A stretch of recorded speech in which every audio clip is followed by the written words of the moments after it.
Olá, pessoal! Vamos ao resumo semanal da primeira semana da série bíblica Paulo, o Apóstolo, de 7 a 11 de julho. O resumo é referente à exibição da novela pela Record TV. Conheça a história de Saulo, um homem cruel que perseguia cristãos em Jerusalém e se converte ao cristianismo após uma visão com o próprio Jesus e se enche do Espírito Santo de Deus. Desejo um abençoado final de semana e uma boa semana a todos. Se inscreva no canal, ative as notificações e deixe seu like. Sabendo de mim desde o princípio, se o quiseram testificar, que conforme a mais severa seita da nossa religião, vive fariseu. Atos 26:5. A história se inicia em Roma no ano de 64 d.C. A cidade está incendiada. Paulo é reconhecido como um cristão e entra rapidamente em uma casa. Ele pergunta a alguém, que seria Lucas, se ele já terminou a carta. Lucas diz que já está quase finalizando. Paulo e Lucas são capturados pelos soldados romanos e presos. A carta é recolhida. O soldado, Lúcius, diz a Paulo e a outros detidos que o imperador será criativo na hora de executar eles, porque a cruz já está muito batida e que ele gosta de inovar.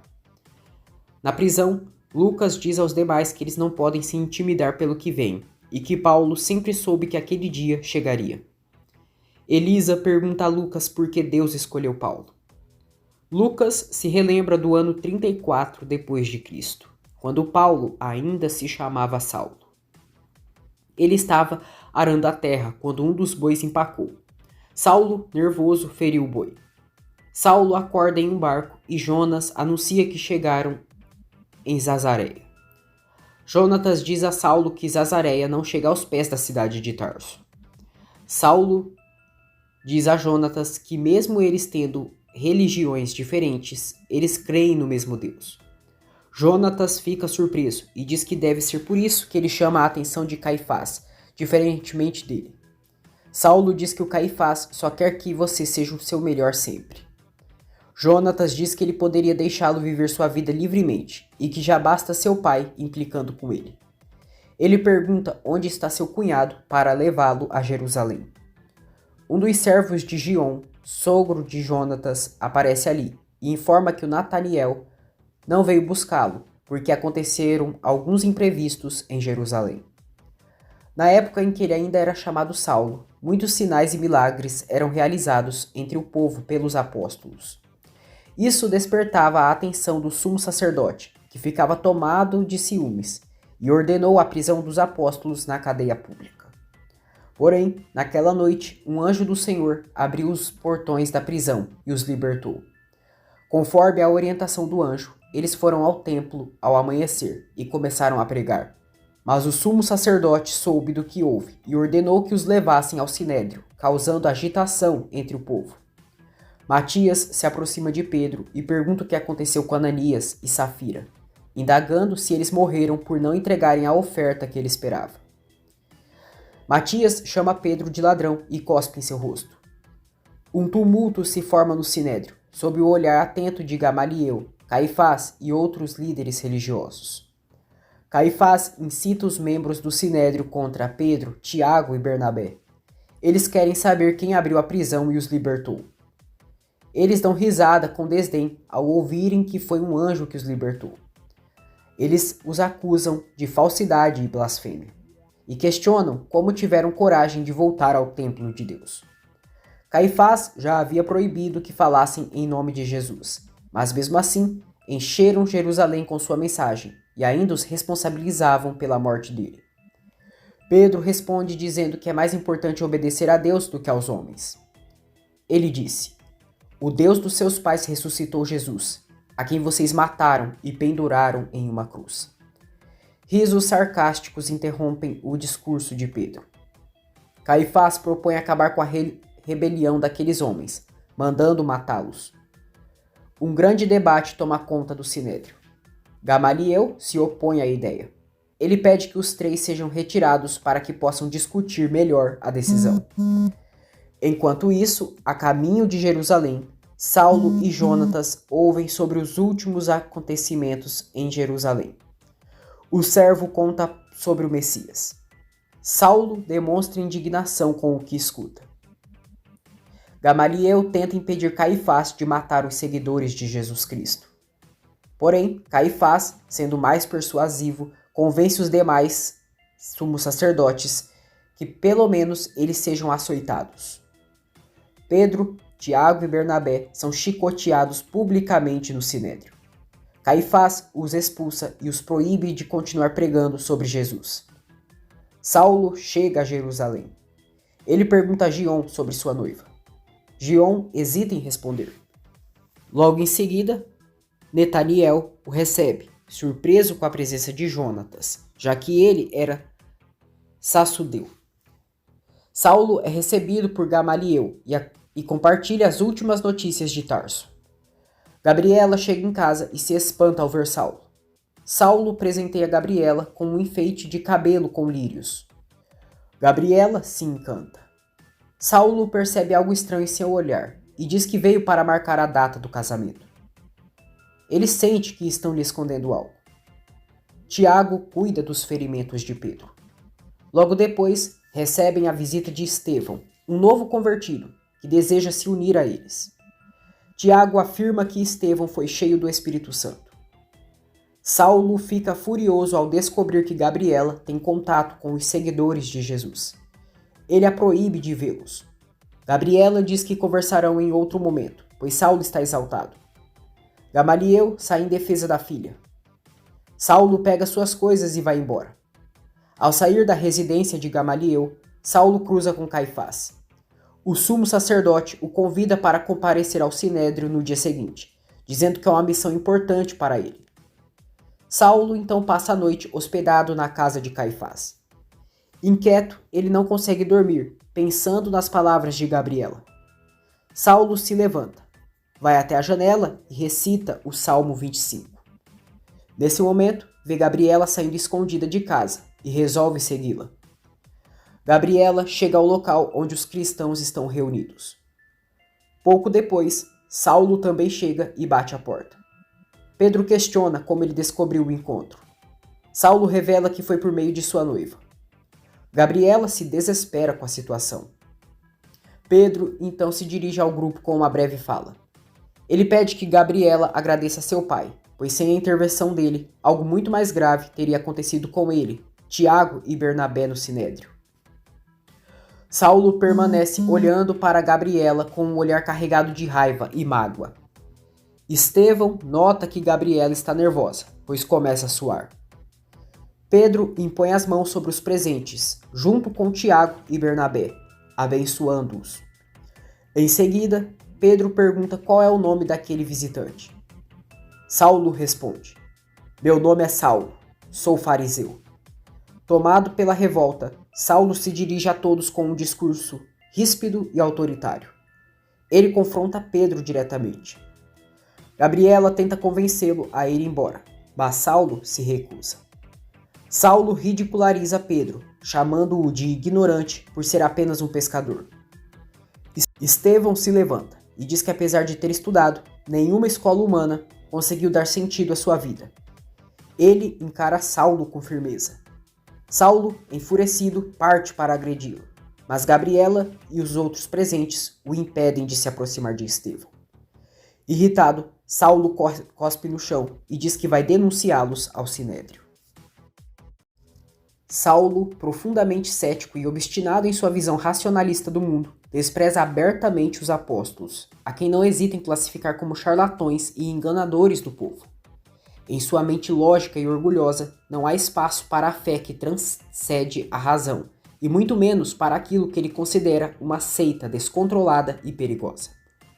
Diante de tudo isso, ele se vê ainda mais desconcertado ao perceber que Gabriela, a mesma mulher que ele sempre admirou por sua lucidez, inteligência e discernimento, se deixou, na sua perspectiva, se envolver por aquilo que ele chama de ilusão. A decepção que Saulo sente é profunda, quase pessoal. Como ela, alguém tão criteriosa, poderia se render a essa fé? Gabriela, porém, não recua. Ela se mantém firme, com a serenidade de quem já atravessou a dúvida e encontrou a verdade. Sem se abalar pelas acusações ou pela incredulidade de Saulo, ela rejeita com dignidade qualquer insinuação de fraqueza ou ingenuidade. Gabriela afirma com convicção que não precisou de grandes argumentos, discursos ou provas racionais para crer em Jesus. Ela diz que bastou-lhe o que viu com seus próprios olhos, uma experiência tão vívida e transformadora que penetrou em sua alma e a renovou por completo. Gabriela diz que aquilo não foi ilusão, foi revelação, a verdade. E a verdade, quando encontrada, não precisa se justificar. E ela a encontrou. O clima entre Saulo e Gabriela se torna tenso. As palavras cessam e um silêncio pesado cai entre eles. Não apenas o silêncio da conversa interrompida, mas o da conexão rompida. Antes de se despedir, Gabriela, com postura altiva e um olhar firme, afirma que pode retornar sozinha para sua casa. Sua voz não tem rancor, apenas a melancolia tranquila de quem compreende que há despedidas que não se fazem apenas com palavras, mas com o coração. O afastamento que agora existe entre eles é mais do que físico, é espiritual. 2 mundos, 2 verdades, 2 destinos que por ora seguem caminhos opostos. Já mais tarde, em seus aposentos, Saulo se vê imerso em seus pensamentos inquietantes. O silêncio do lugar contrasta com o tumulto em sua mente. A presença de Gabriela ainda o acompanha, não como uma lembrança estática, mas como algo vivo, vibrante, quase tangível. Ele se recorda de momentos simples, mas marcantes com ela. Os gestos suaves, os risos compartilhados, os olhares cheios de cumplicidade, que em outros tempos lhe traziam paz e sentido. Agora, esses mesmos momentos se tornam punhais de nostalgia. Gabriela lhe escapa como um sonho ao despertar, e no vazio que ela deixa, instala-se uma angústia surda e crescente. Ao tentar repousar, Saulo é novamente visitado pela mesma visão que assombra Dias, um touro. A figura que surge em sua mente não é apenas uma imagem, é uma presença impotente. A figura que surge em sua mente não é apenas uma imagem, é uma presença. Imponente, selvagem, incontrolável. Representa algo que ele ainda não consegue compreender plenamente, mas que o inquieta em um nível profundo. Não é medo que sente, mas um desconforto existencial, como se aquela visão fosse o prenúncio de algo maior, algo inevitável. Enquanto isso, em um lugar simples e austero, os apóstolos encerram mais uma reunião. Pedro, o líder experiente e atento, observa com olhos cautelosos a ousadia crescente de Estevão e Tiago. Há neles um entusiasmo vibrante, um fogo novo que os move, mas também uma impetuosidade que pode se tornar perigosa. Pedro, que já enfrentou tempestades e sabe o peso da responsabilidade, adverte os dois, relembrando sempre o exemplo de Jesus, firme, mas cheio de misericórdia. Nem todos estão prontos para ouvir, diz ele. E com alguns, o silêncio é a resposta mais sábia. Antes da dispersão, Pedro designa Estevão para uma nova missão: dedicar-se aos necessitados. Ele sabe que a caridade é o caminho mais seguro para manter viva a essência do Evangelho. Antes que o jovem parta, Pedro o abençoa com as mãos trêmulas, como quem compreende que está enviando alguém não para uma tarefa comum, mas para uma batalha invisível, onde o verdadeiro inimigo é o ódio, o preconceito e a cegueira espiritual. Na casa de Caifás, em contraste, o ambiente é opressor. A grande mesa do sumo sacerdote, cercada de homens ambiciosos e astutos, transforma-se em palco de intrigas, interesses ocultos e rivalidades veladas. Jonatas, ferido em seu orgulho, mostra-se cada vez mais incomodado com a presença constante e crescente influência de Saulo. Caifás, mestre em manipulação, não se incomoda em expor suas preferências. Ele diminui Jonatas com frieza calculada e exalta Saulo como um novo aliado que poderá executar os planos mais audaciosos. Suas palavras são doces como mel, mas escondem veneno. Ele promete a Saulo poder, prestígio e um lugar entre os grandes do Sinédrio, mesmo sem que ele cumpra os requisitos tradicionais. Tudo isso em troca de uma única missão: erradicar os cristãos. Segundo Caifás, todas as medidas anteriores, prisões, ameaças, açoites, falharam. A seita cresce como fogo em palha seca.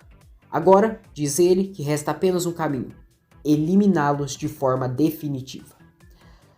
Caifás acredita que Saulo é o homem certo para essa tarefa de matar os cristãos. Em outro cenário, Gabriela, sozinha em seu quarto, chora em silêncio.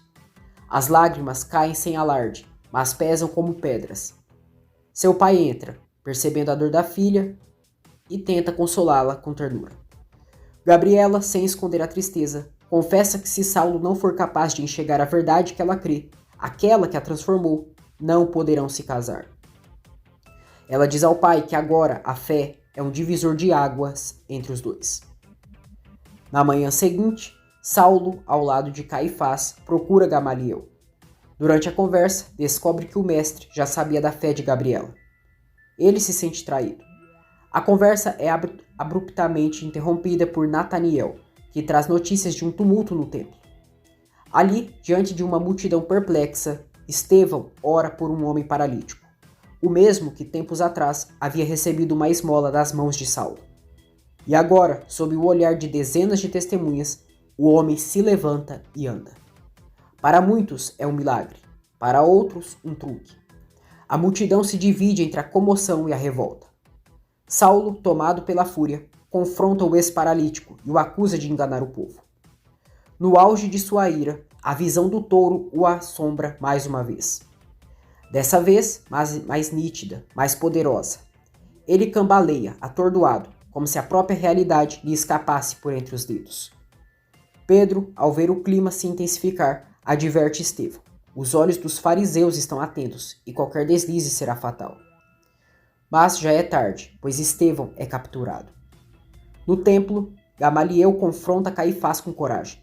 O sumo sacerdote, em um golpe cruel, tenta usar Gabriela contra ele, insinuando que a filha dele mancha a sua autoridade. Gamaliel mantém-se sereno. Diz que se a obra for dos homens, cairá, mas se for de Deus, será invencível. Ele se retira, recusando-se a participar da farsa. Estevão é levado à presença de todos. Duas testemunhas falsas o acusam. Gamaliel repreende a farsa antes de sair. Ao passar por Saulo, olha nos olhos dele e com voz firme o exorta: busque a verdade. Caifás, percebendo a hesitação de Saulo, o pressiona. Ele promete ainda mais poder e influência, contando que ele autorize a execução. Pedro tenta se oferecer no lugar de Estevão, mas é impedido. Gabriela, ao descobrir por Nataniel que foi Saulo quem denunciou tudo, se sente muito mal. À distância, ela o observa com tristeza e incredulidade. O narrador da história intervém e diz: o maior problema dos justos é quando sua própria justiça os afasta daqueles que mais amam. E é exatamente isso que acontece com Saulo. No momento de maior solidão e angústia, consumido por dúvidas, ressentimento e raiva, Saulo cede e autoriza a execução de Estevão. Estevão, sereno, olha para o céu e diz que vê o Filho do Homem. Uma luz suave envolve seu rosto. Saulo hesita. Estevão o perdoa. Diz que não guarda mágoa de ninguém, nem mesmo dele. Gabriela, chorando, assiste à cena com o coração partido. Caifás exige. É a hora da decisão final. Saulo, pressionado, atormentado, consente. As pedras são lançadas. Estevão é apedrejado até a morte. Saulo está consumido pela culpa. Sozinho no sinédrio vazio, ele sente as mãos trêmulas e a mente confusa. Uma culpa enorme toma conta dele. Uma culpa que ele não queria sentir.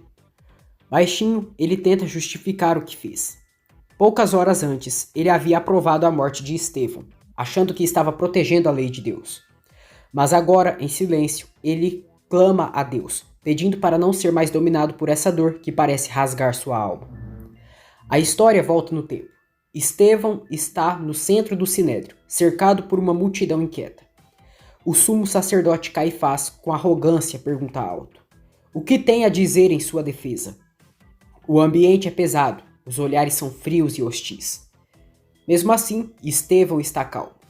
Ele começa a contar a história de Abraão, o pai da fé. Muitos riem com desprezo, zombando de suas palavras. Mas ele continua com firmeza, dizendo que tem o direito de se defender, mesmo sabendo que já decidiram sua morte. Enquanto Estevão fala, a narrativa se mistura com outras imagens. Os cristãos arrumando seus poucos pertences e fugindo de Jerusalém com medo. Caifás, sua esposa e Jonatas satisfeito com tudo que aconteceu. Gabriela chorando sem conseguir se controlar. E Saulo, confuso e cheio de pensamentos, percebendo que está afastando todos que o amam. Mesmo assim, ele acredita que está sendo fiel a Deus, ou ao menos ao que pensa ser a vontade divina. Nesse momento, Gabriela aparece de surpresa, interrompendo seus pensamentos. Ele se surpreende, pois achava que ela o tinha abandonado de vez. Gabriela olha nos olhos de Saulo, firme. Saulo tenta disfarçar a dor com frieza. Ela o confronta, dizendo que palavras vazias não são suficientes. Saulo responde, irritado, perguntando o que ela quer ouvir. Gabriela rebate. É bom saber que tudo o que vivemos significou tão pouco para você. Ela tenta ir embora, mas ele a segura e diz que a ama. Gabriela, com lágrimas nos olhos, pergunta. Então por que foi capaz de fazer o que fez hoje? Saulo tenta explicar, diz que não teve escolha. Gabriela não aceita e diz: Você está lutando contra o próprio Deus. Saulo nega. Gabriela se afasta. Ele corre atrás dela, pedindo para ela parar com essa ideia de seguir os cristãos. Gabriela diz que não pode se casar com um homem que persegue e mata inocentes. Saulo insiste, dizendo que Estevão blasfemou. Gabriela responde: E você, não peca quando mata? Quando usa a lei para esconder sua culpa?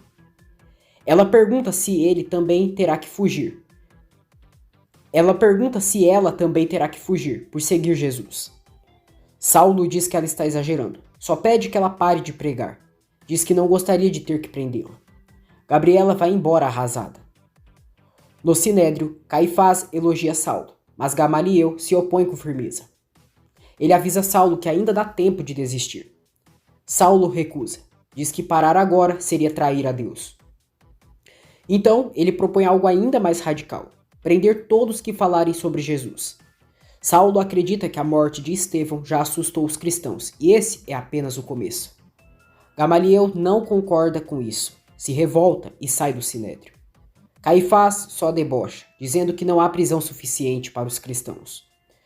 Saulo garante que usará prisões públicas, já que tem influência em Roma por ser cidadão romano. O Sinédrio aplaude a proposta. Enquanto isso, Adália, uma cristã, chora desesperada diante dos apóstolos. Ela tem medo por seus filhos, por sua vida. Pedro tenta consolá-la, mas ela questiona: por que Deus permitiu a morte de Estevão? Pedro responde com sinceridade: não sei, mas diz que todos precisam estar prontos para morrer por Cristo. Adália grita: eu não estou pronta, e sai correndo. Seu marido, Timão, tenta alcançá-la. Tiago percebe que muitos novos convertidos estão com medo e desistindo. Barnabé lembra que nem todos foram cheios do Espírito Santo. Gamaliel chega e avisa: dias terríveis estão por vir. Mais tarde, Adália e Timão discutem. Ela exige que ele escolha, ou ela ou Jesus. Enquanto isso, Saulo com soldados invade casas e prende cristãos.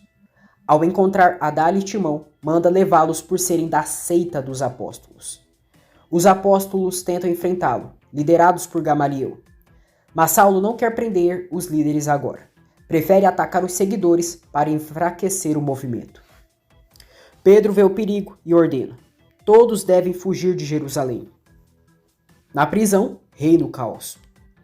Saulo vigia os cristãos com rigor. Pedro, guiado pelo Espírito Santo de Deus, vai até ele. Saulo dá um soco em Pedro, acusando-o de afastar Gabriela dele. Pedro, com o rosto sangrento, oferece a outra face. Saulo se irrita mais. Pedro o chama de raça de víboras e cita palavras de Jesus. De repente, Saulo vê a visão do touro novamente. Ele cai no chão perturbado. Gabriela corre até ele, tenta ajudá-lo. Ela pergunta se ele realmente acha que Deus aprova tudo aquilo. Saulo, persistente, diz que está apenas cumprindo sua missão. Enquanto isso, João retorna de viagem e conta que discípulos estão se convertendo em Cesareia. Prócoro chega e diz que Samaria está sedente pela palavra de Deus. Pedro e João decidem ir para a cidade de Samaria. Mas Saulo, ainda furioso, vai até Caifás pedir cartas de autorização para prender qualquer seguidor de Jesus na cidade de Damasco. Gabriela continua ajudando os cristãos presos com comida e palavras de fé. Gamaliel tenta subornar um soldado para libertar alguns, mas Saulo chega e impede. Adália, cansada e sem forças, nega a fé em Jesus Cristo publicamente para ser solta. Saulo, satisfeita, a liberta. Gabriela, vendo isso, se decepciona ainda mais com ele. Matias, cheio de dúvidas, pede para ir com Saulo até Damasco para entender tudo. Na saída da cidade, os apóstolos se despedem de João e Pedro. Matias derruba sua bolsa e as cartas de Saulo se espalham. Tiago e Bernabé leem alguns papéis e ficam alarmados. Barnabé parte rápido para avisar os irmãos em Damasco da chegada de Saulo. No caminho para Damasco, Saulo avança com pressa. De repente, uma luz muito forte o envolve. Ele cai no chão e seus olhos ficam cegos com o brilho do céu. O perseguidor é lançado na escuridão, mas sem saber que está prestes a encontrar a verdadeira luz da vida. Matias se aproxima de Saulo e pergunta se ele está bem. Saulo chora, se sente mal e Matias tenta ajudá-lo. Saulo se lembra das palavras de Gabriela e Pedro sobre Jesus e o mal que ele estava causando aos inocentes. Saulo disse a Gabriela que estava lendo Levítico 19:15. Não cometerás injustiças no juízo, não favorecendo o pobre, nem comprazendo ao grande. Com justiça julgarás o teu próximo.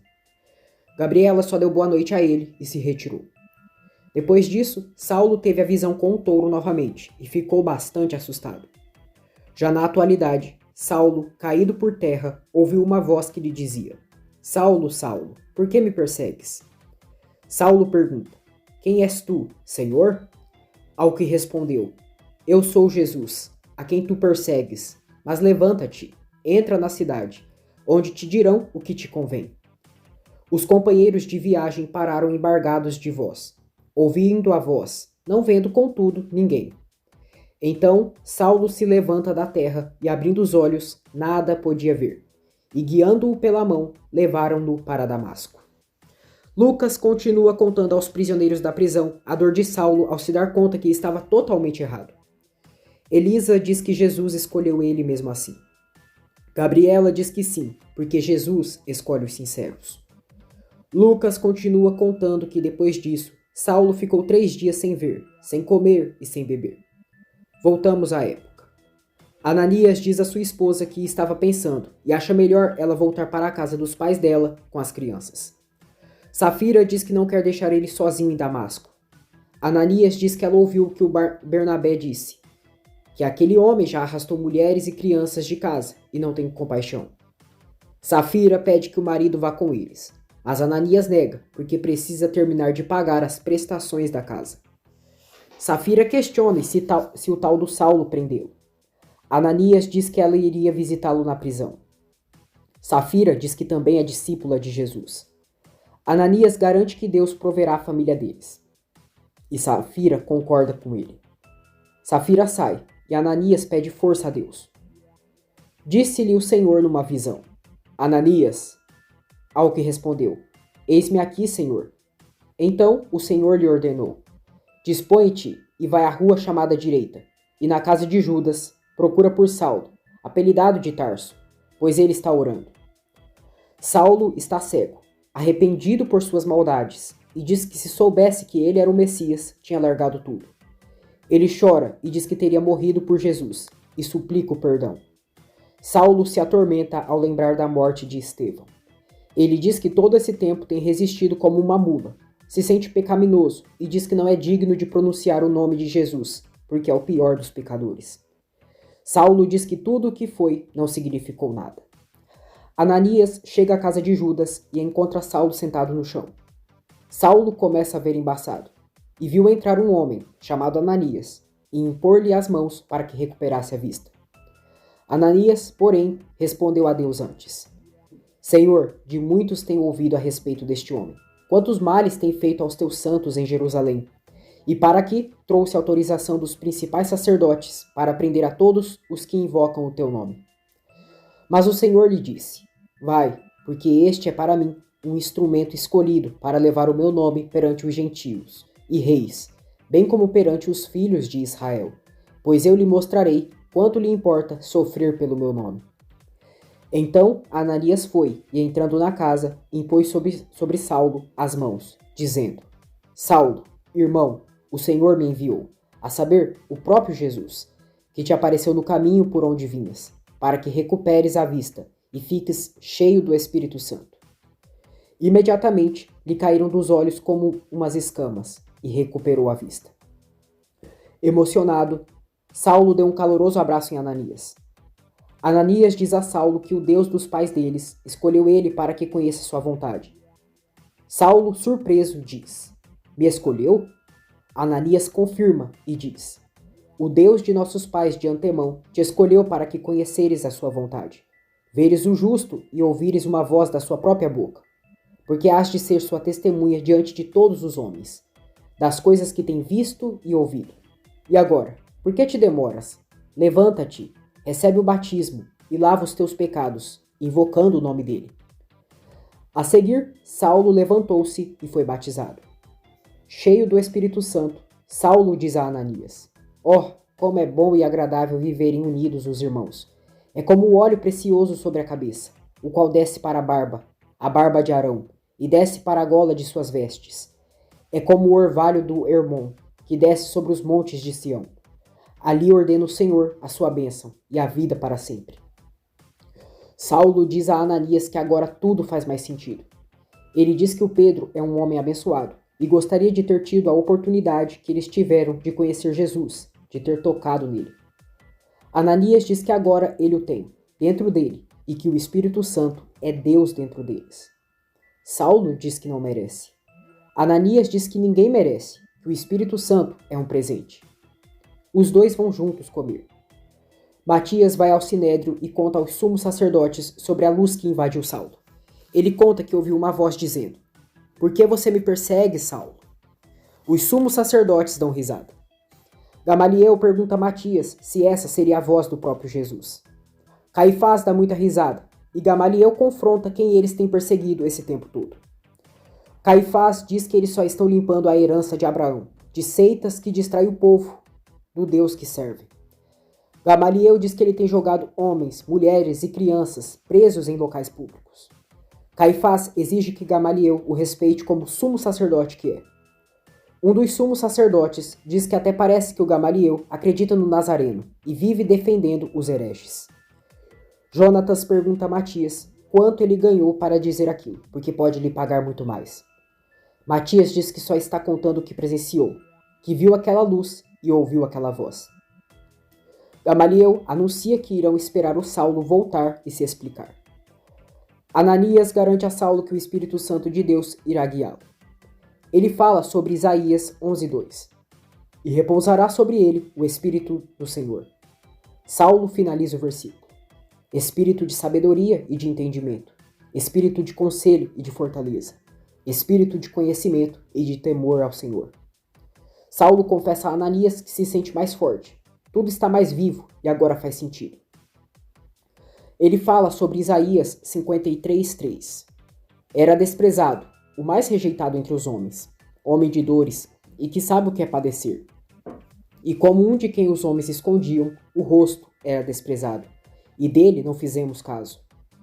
Saulo, tendo se alimentado, sentiu-se fortalecido. Então, permaneceu em Damasco alguns dias com os discípulos de Cristo. Saulo disse a Gabriela antes de partir: Como és formosa, amada minha, como és formosa, os teus olhos são como pombas. Gabriela disse: Como és formoso, amado meu, e quão suave és. Cantares 1:15-16. Gamaliel vê Gabriela arrumada e pergunta se ela vai sair. Gabriela responde que sim, que vai na reunião do apóstolo Tiago e irão se reunir em um lugar diferente hoje. Gamaliel, feliz, conta à filha que tudo indica que o Saulo viu Jesus. Gabriela fica emocionada. Saulo está com Ananias, Safira e os filhos deles. Ele conta para as crianças como era sua infância com sua irmã. Safira diz a Saulo que vai arrumar um lugar para ele descansar. Saulo diz que pode descansar ali mesmo e tá ótimo. Ele diz a Ananias que é engraçado, pois parece que conhece eles há muito tempo. Ananias diz que isso é obra do Espírito Santo, e todos os membros do mesmo corpo é normal que fiquem à vontade. Saulo diz que quer fazer as pazes com Pedro e com todos os discípulos em Jerusalém. Ananias pergunta se ele sabe que terá desafios. Saulo responde que sim. Sabe que não será fácil, mas está pronto. Ele quer saber mais sobre os ensinamentos de Jesus Cristo. Antes de descansar, Saulo faz uma oração ao Senhor. Ananias diz a Safira que somente o amor de Deus pode modificar alguém assim, daquela maneira. Ananias, Safira e os filhos oram juntos ao Senhor, como uma família unida e fortalecida na graça de Deus e de Cristo. Saulo fica alguns dias em Damasco e prega nas sinagogas, despertando os ciúmes de algum. Ele prega cheio do Espírito Santo, fala com convicção e amor. Ele lê Isaías 53:6. Todos nós andávamos desgarrados como ovelhas, cada um se desviava pelo caminho, mas o Senhor fez cair sobre ele a iniquidade de nós todos. Quando Saulo fala no nome de Jesus, os religiosos dos templos se endurecem e os desdenham. Um dos sumos sacerdotes diz que soube que ele perseguia quem mencionava esse tal de Jesus e confronta porque agora se juntou a eles. As pessoas dizem que Saulo enlouqueceu. Um dos sumos sacerdotes pergunta se o Caifás sabe que ele usou o nome dele para traí-lo.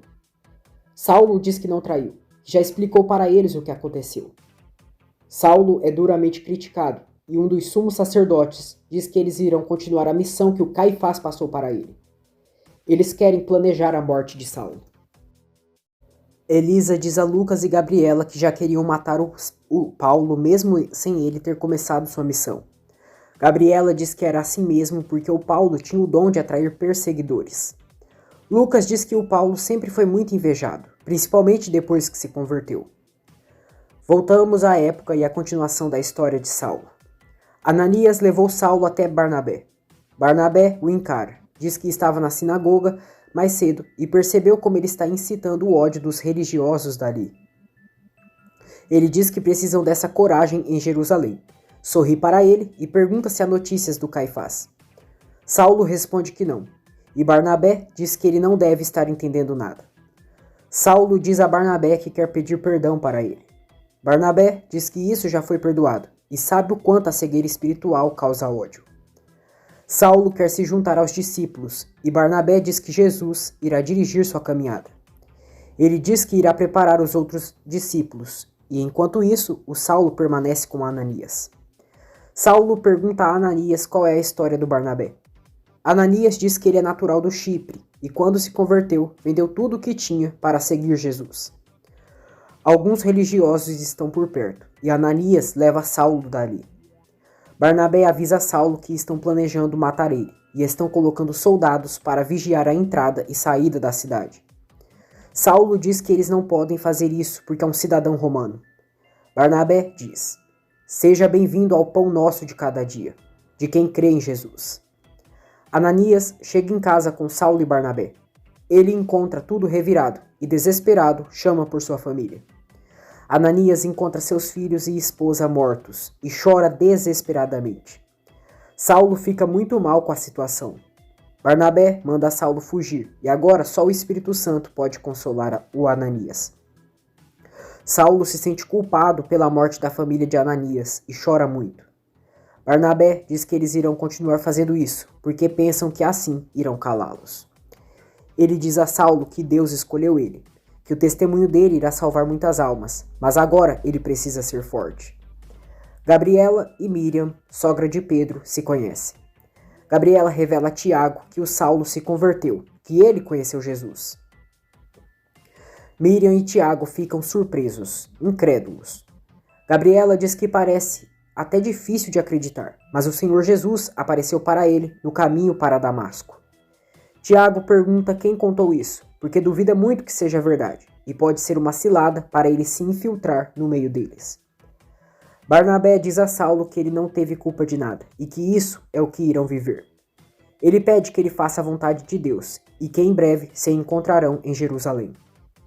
Com o apoio de Josafá e Barnabé, Saulo consegue fugir de Damasco. Ele sofre muito pela morte da família de Ananias e rasga suas vestes pela dor que sente. No outro dia, Nataniel diz a Gabriela que ela não precisa sofrer por antecipação e que uma hora ou outra irão saber se o Saulo realmente é outro homem. Gabriela pergunta ao pai que tipo de seguidor de Jesus ela acha que o Saulo será. Gamaliel diz que ele será o mais intenso e corajoso deles. Ele diz à filha que se o Saulo se tornar um discípulo de verdade, ela sabe que os apóstolos não se casam, exceto Pedro, que já era viúvo. Gamaliel diz que eles não se casaram porque sabem que não poderão dar atenção para a família, pela missão de vida que têm. Gabriela diz que não se importa com isso e vai acompanhar seu marido nas missões que Deus dera a ele. Gamaliel diz que não é só por isso que eles não se casaram, e se ela não vê o quanto eles são perseguidos. Gabriela alega que está pronta, mas Gamaliel diz que o Saulo não iria querer ver ela passando por isso. Gabriela se mantém firme na decisão de ficar com Saulo, mesmo ele se tornando um apóstolo. Saulo chega a Jerusalém e recebe o olhar desconfiado das pessoas da cidade. Jonatas e Matias veem Saulo, mas o rejeitam. Jonatas confronta Saulo onde ele estava, e Saulo questiona se o Matias não disse nada. Matias se faz de desentendido e alega não saber do que Saulo está falando. Jonatas diz que ele enlouqueceu como os nazarenos. Saulo diz que esse tempo todo eles estavam enganados, mas Jesus não leva isso em conta porque é misericordioso e lhe perdoou. Jonatas diz: como você se atreve? Só Deus. Saulo diz que ele é Deus. Jonatas diz: eu sempre soube que apesar de se fazer de perfeito, você sempre foi um fingido. Onde está todo aquele zelo, todo aquele temor a Deus? Onde está Saulo? Saulo diz a Jonatas que o entende, pois era assim, e vai embora. Ananias tem um ataque de fúria e tenta enfrentar os soldados romanos. Eles apontam uma espada em seu pescoço. Barnabé impede que os soldados façam mal a Ananias, dizendo que ele está alterado, pois acaba de perder sua família. Ele diz que a família dele está nos braços do Senhor, está melhor que eles. Alguns sumos sacerdotes de Damasco cospem em Ananias e manda não mencionarem mais o nome do Nazareno ali. Barnabé diz que então eles estão assumindo que encomendaram a morte da família do Ananias. Hipócritas, eles dizem que são homens de Deus e o que aconteceu foi um castigo divino e é melhor tomar cuidado para que coisas piores não aconteçam com eles. Barnabé diz ao amigo que precisa ir para Jerusalém para dar assistência para o Saulo, porque ele irá receber a resistência dos discípulos. Ananias diz que ficará bem, que o Espírito Santo irá consolá-lo e assim que puder, irá para Jerusalém. Ele diz que irá orar por aqueles homens e assim não comprometerá sua salvação por eles. Os dois amigos se despedem internamente. Jonatas manda Matias ficar de olho em Saulo e que vai lá falar com o Caifás. Matias diz a Saulo que só viu um homem se fingindo de cego para não dar continuidade à missão que lhe foi dada. Saulo diz que ele só diz o que lhe pagam para falar. Gabriela fica muito feliz ao saber que Saulo está em Jerusalém. Tiago e Miriam querem saber se Gabriela ainda ama Saulo. Gabriela confessa que sim, que é claro que ainda o ama muito. Tiago diz que ela pode acabar sendo levada pelo coração, e se ela escolher acreditar no Saulo, terão que convidá-la a não participar mais da reunião deles. Depois, Gabriela e Saulo se encontram. Saulo segura nas mãos de Gabi, diz que conheceu Jesus. Gabriela pergunta como e quando ele se converteu. Saulo diz que Jesus apareceu para ele, entendeu tudo e que ficou literalmente cego. Gabriela fica desconfiada. Diz que já viu Jesus e pergunta então como ele era. Saulo diz que não viu ele claramente. Então, Gabriela não acredita nele e o acusa de estar fingindo. Saulo diz que a verdade é que conheceu Jesus e ele mudou sua vida. Gabriela manda ele parar e se não percebe que com isso pode prejudicar sua vida. Saulo diz que não é nada disso, que se batizou e recebeu o Espírito Santo. Gabriela não acredita. Diz que ele já conseguiu o que queria e afastou os discípulos dela, mas não vai conseguir afastá-la de Jesus. Saulo diz: Isso mesmo, você está certa. Eu só queria que você soubesse que... Agora eu creio, eu entendo, eu te entendo, eu mereço sua desconfiança. Eu fui um idiota com você, com o seu pai e com os discípulos. Eu plantei isso. Ele vai embora e Gabriela fica incrédula. Caifás se encontra com Saulo e pergunta o que aconteceu. Saulo diz ao sumo sacerdote que Jesus apareceu para ele e ouviu sua voz. Caifás pergunta como ele pode ter certeza, se nunca o viu. Saulo diz que Jesus se apresentou, que entendeu tudo o que o profeta Isaías profetizou. Caifás manda ele parar com essa farsa e voltar para a missão que deu para ele. Ele diz que jamais iria acreditar nesse disparate e é melhor amanhã ele voltar a fazer o que lhe foi ordenado no Sinédrio. Saulo se nega a ir com Caifás, diz que já tem sua missão. Caifás diz: Então seus dias está contado, Saulo de Tarso. Guarda bem minhas palavras. Saulo diz: Eu sei, e vai embora. Barnabé vai à casa de Gamaliel e diz a Gabriela que o noivo dela realmente se converteu. Gabriela pergunta como ele sabe disso. Barnabé diz que esteve com ele nos últimos dias e ajudou ele a fugir de Damasco, porque queriam matá-lo. Tendo Saulo voltado para Jerusalém e estando a orar no templo, sobreveio um êxtase. Atos 22:17. Os soldados romanos avisam aos prisioneiros que o imperador mandou soltá-los. Eles estão quase saindo, mas o soldado diz que a condição é negar o cristianismo. Gabriela diz que isso é um absurdo e não irão negar Jesus. Um homem é capturado para ser assassinado, deixando a esposa dele desesperada. O soldado diz que amanhã voltam e talvez usam a cruz. Lucas pede que não se desesperem, que devem se lembrar do que Paulo disse. Em todas estas coisas, porém, somos mais que vencedores, por meio daquele que nos amou. Porque eu estou bem certo de que nem a morte, nem a vida, nem os anjos, nem os principados, nem as coisas do presente, nem do porvir, nem os poderes, nem a altura, nem a profundidade, nem qualquer outra criatura poderá separar-nos do amor de Deus, que está em Cristo Jesus, nosso Senhor.